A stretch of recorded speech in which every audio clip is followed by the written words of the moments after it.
High সবাইকে, চলো আজ তোমাদেরকে একটা ইভিনিং স্ন্যাক রেসিপি করে দেখাই, বা চাইলে তোমরা এটা টিফিনেও দিতে পারো।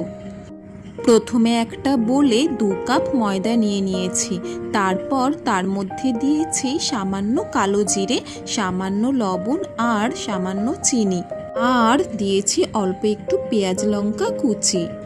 তারপর জল দিয়ে খুব ভালো করে এটাকে গুলে নিয়েছি।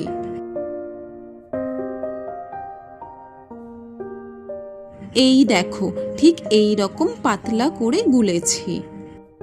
তারপর একটা প্যানে তেল দিয়ে এই মিশ্রণটা অল্প অল্প করে ঢেলে দিয়েছি।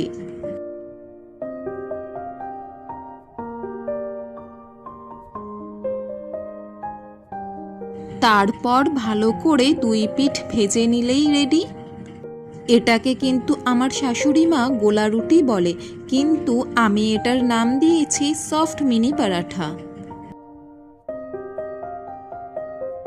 খুব সহজেই কিন্তু এই খাবারটা তৈরি হয়ে যায়। তোমরা কিন্তু একবার বাড়িতে ট্রাই করতে পারো। এবার বলো তো বন্ধুরা, কেমন হলো রান্নাটা?